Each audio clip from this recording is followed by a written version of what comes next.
semua teman-teman media turut berduka atas kepergian Bapak. Sebelumnya turut berduka atas kepergian Bapak hari ini kemarin semalam ya. Gimana kita bisa ceritain sedikit ini kronologis Bapak mungkin seperti apa?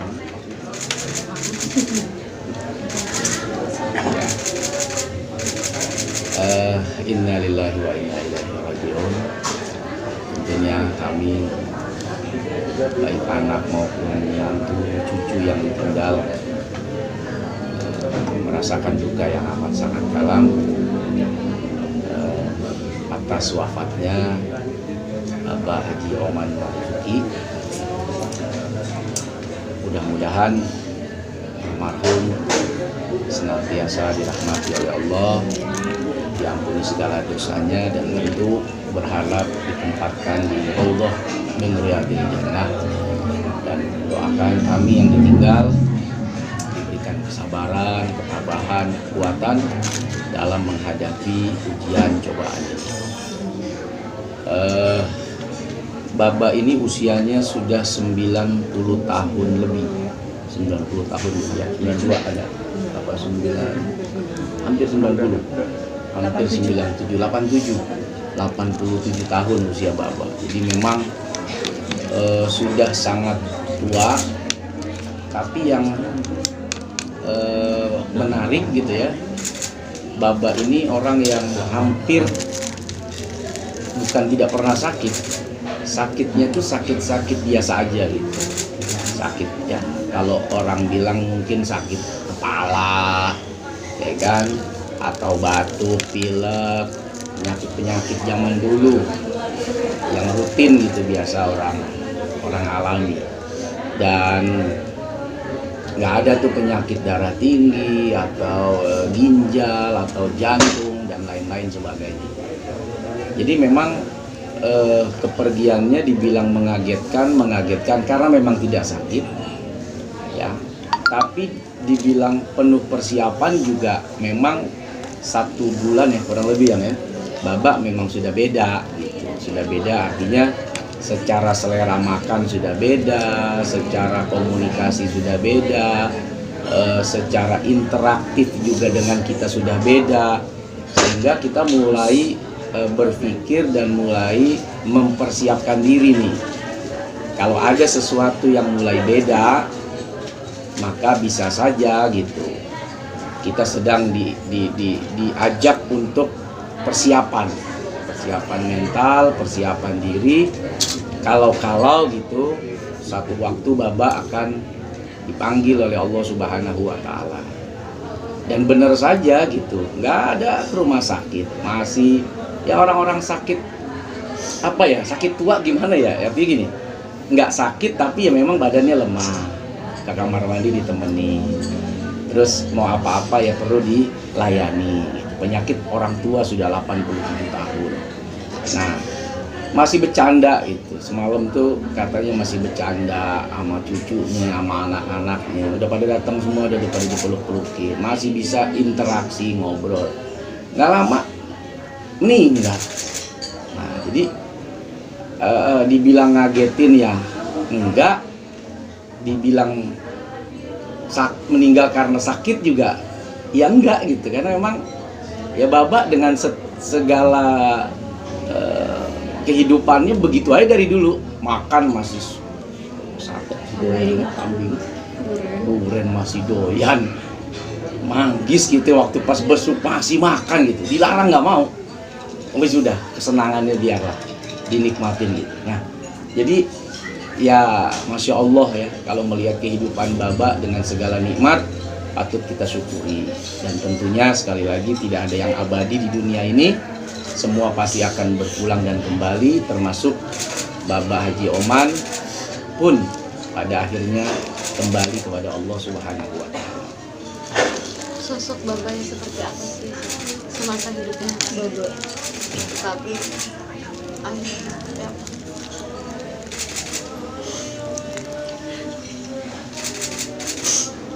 Baba tuh orangnya ceria aja gitu. Jadi dari saya kecil saya nggak pernah lihat Baba yang marah keras gitu ke anak-anak dan almarhum orang yang sangat-sangat bertanggung jawab. Jadi saya 10 bersaudara, tapi almarhum selalu bilang, gua aja yang cari duit, lo semua sekolah yang tinggi. Jadi walaupun pendidikan Baba nggak tinggi, tapi dia pengen anak-anaknya tuh jadi sarjana semua gitu.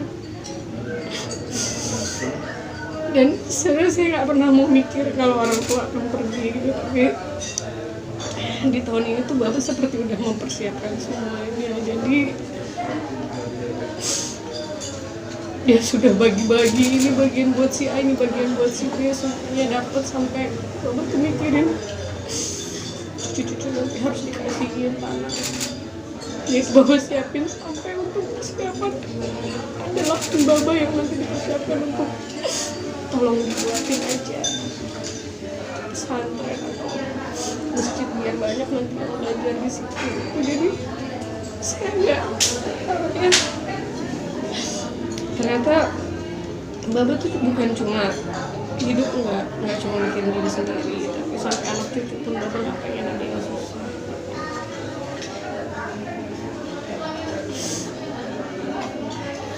Ada pesan mungkin dari Bapak untuk anak-anak atau cucu? Gue kemarin tuh mama bilang ada jalan di depan rumah ini yang emang biasa orang pada pakai. Jadi Baba cuma pesen itu jalanan udah saya beli, tapi jangan diambil ya biar orang pada lewat di situ.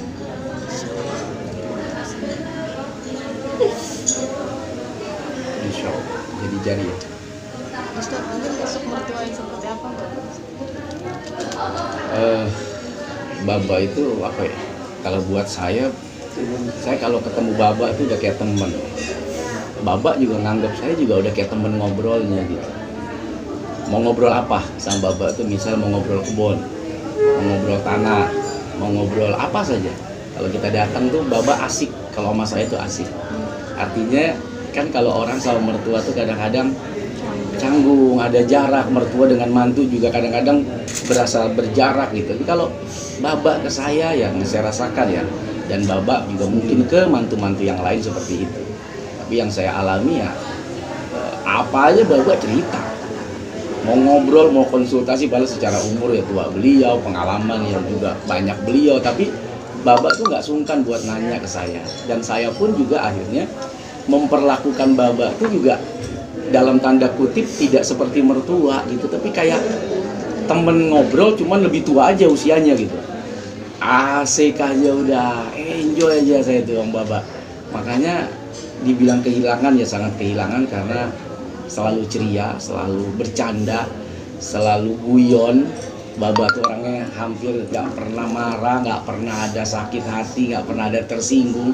Mau kayak apa dibercandain, padahal ya saya mantunya, usianya juga jauh lebih di bawah beliau, tapi gak pernah tuh ada marah, tersinggung. Semuanya happy, senang, bercanda, ketawa gitu. Nah, dan sekarang ya sosok itu sudah tidak ada lagi gitu, karena sudah pergi meninggalkan kami semua. Tapi kenangannya, kebaikannya tentu akan terus bersama dengan kami. Kenangan apa Ustaz yang tidak terlupakan sama Ustaz? Waktu berapa ya? Ada 2-3 minggu lalu Baba pas sakit nggak mau bangun, nggak bisa bangun, nggak bisa bangun, nggak bisa ngomong, diem aja di kamar. Singkat cerita saya bilang, ya kita ke rumah Baba yuk.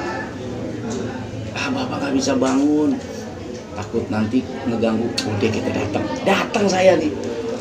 April di dalam duluan kan, Baba masih diem, ngomong nggak apa gitu kan, saya masih di depan gitu. Pas April keluar, yang itu Baba tuh di dalam. Oh iya, wah begitu saya datang, Baba bangun, Minta keluar. Met, ayo kita keluar ke depan, biasa gitu. Ada kebiasaan Baba beliau kan bareng sama saya, duduk di depan ngobrol. Ayo Met, Mbak, bagaimana sih? Berapa hari kagak ngomong, kagak apa.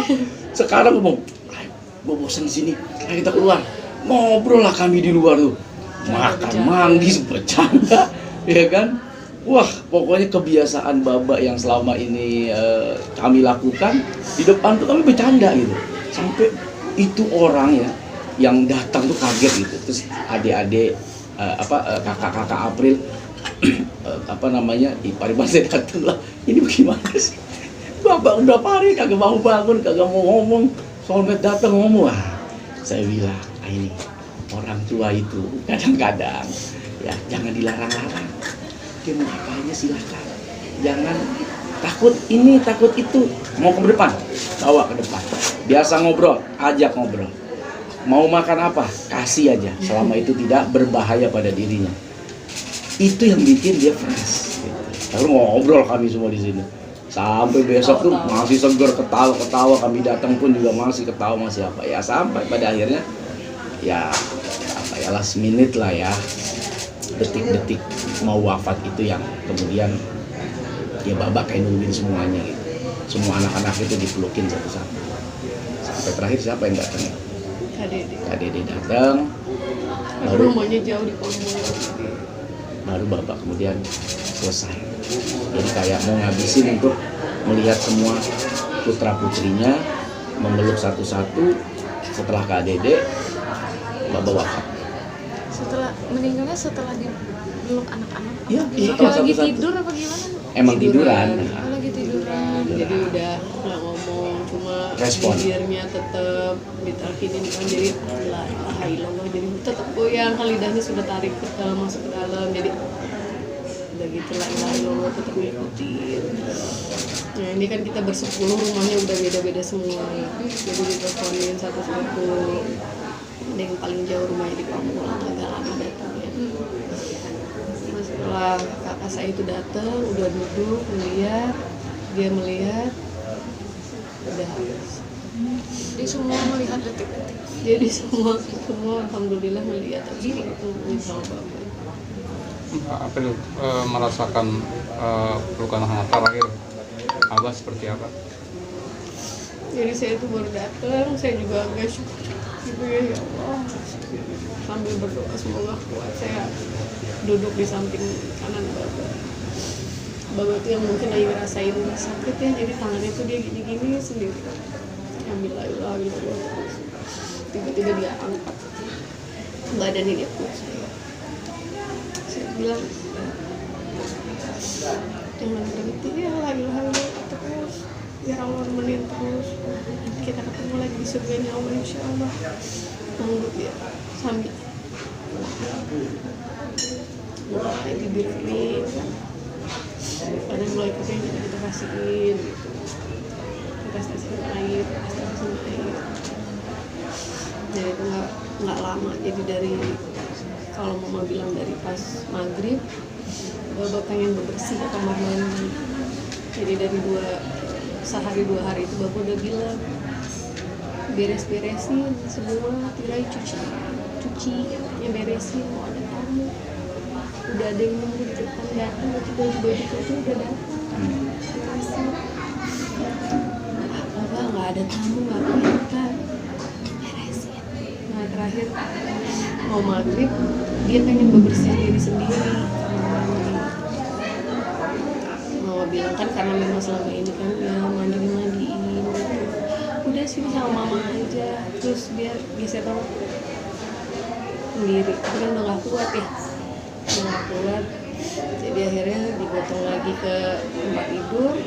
Terus Bapak minta mau nginjek lantai, injek lantai, udah selesai langsung berasa udah apa namanya, udah gelap. Akhirnya dipindahin tempat tidurnya ke depan, macam-macam. Kita nungguin kakak-kakak semua sambil ditalkinin. Ya semoga amin, semoga semalam, semoga diampuni segala dosa, amal ibadah diterima. Pak Ustadz dan Mbak April, rencana pemakaman sendiri bagaimana? Apa memang ada alasan tersendiri dimakamkan di TPU Jawa? Ya, pertama alhamdulillah pemakaman dan prosesinya juga sudah berjalan, sedang menunggu informasi dari penggalian rencana di mana TPU Joglo ya, TPU Joglo tidak jauh. Nah, berharap dekatnya jarak rumah dengan pemakaman itu memudahkan kita ini ya, keluarga bisa berziarah dengan gampang, dengan mudah gitu. Nah, dipilihlah yang paling terdekat adalah di Joglo ini. Ya mudah-mudahan tidak ada halangan sampai proses pemakaman selesai, dan insya Allah ya kami semua yang masih hidup juga tidak melupakan ya Bapak yang sudah wafat untuk bisa mendoakan, tentu juga berziarah. Terakhir mungkin Mbak April, ini kan sebentar lagi memasuki bulan Ramadan ini, seperti apa mungkin berat nih menghadapi momen hangat bersama ayah.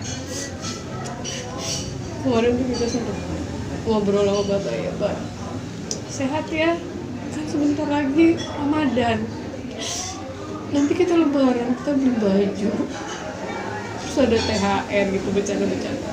Terus bapak mau baju baru, kata dia, "Ma, kita nanti ke mall ya," katanya, "kamu sini aja," kata dia gitu.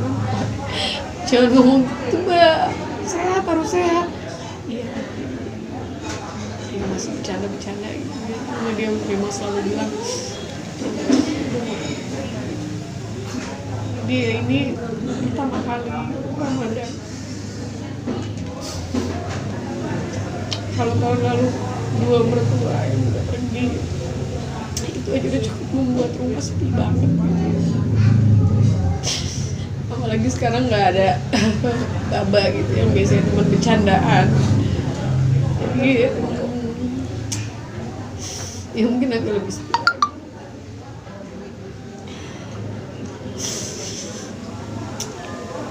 Tapi insya Allah setiap hari, setiap puasa saya akan terus doa untuk saya, untuk orang tua saya.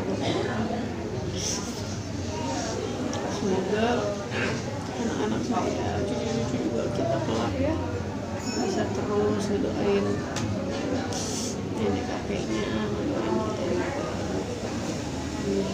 Dan ya inilah hidup kan, ada masanya, masa kita dewasa yang tinggal.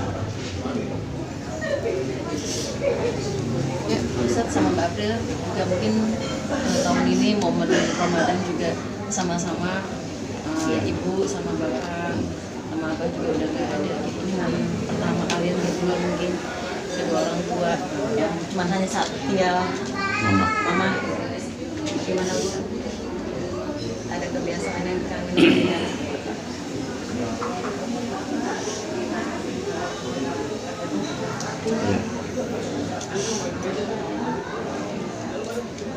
Cara mudah masuk surga itu lewat bakti kepada orang tua.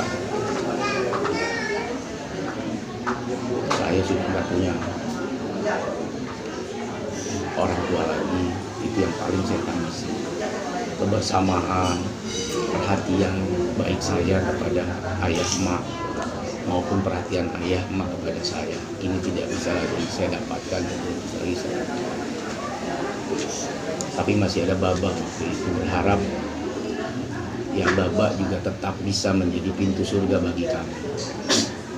Tapi ternyata tidak sampai Ramadan tahun ini Baba harus pergi, tinggal mama. Mudah-mudahan kami masih bisa memisahkan ya bakti yang masih dikasih kesempatan oleh Allah untuk kami lakukan kepada mama ya. Orang tua juga yang tinggal satu-satunya ini ya. Tinggal satu-satunya ya, mudah-mudahan mama ya panjang umur, sehat, kami bisa terus berbakti kepadanya ya, mudah-mudahan ya kalau bahasa saya sama April, insya Allah Baba, ayah, emak pada ketemu dah di alam barzah dan ngumpul bareng, liatin kita semua nih, anak-anaknya, mantu-mantunya, cucu-cucunya, dan mudah-mudahan satu hari juga kita akan kumpulkan lagi oleh Allah bersama-sama. Ya, itu pasti sangat-sangat saya belum pernah ngalamin Ramadan ini nggak ada orang tua, tapi sebentar lagi Ramadan akan datang gitu. Kebayang kayak apa rasanya. Biasanya orang tua yang selalu mengingatkan, membangunkan. Ya, kalau kita sahur, kadang kita anak muda suka begadang, sama ayah bangunin. Sekarang udah nggak ada lagi yang bangunin, nggak ada lagi yang ingetin, nggak ada lagi yang ngasih nasihat. Pasti terlalu ya sangat-sangat sedih lah, membayangkannya aja udah sedih. Tapi mudah-mudahan ya kami kuat, dikasih kekuatan oleh Allah Subhanahu Wa Taala. Amin. Oke. Ya. Terima kasih Ustaz. Ya.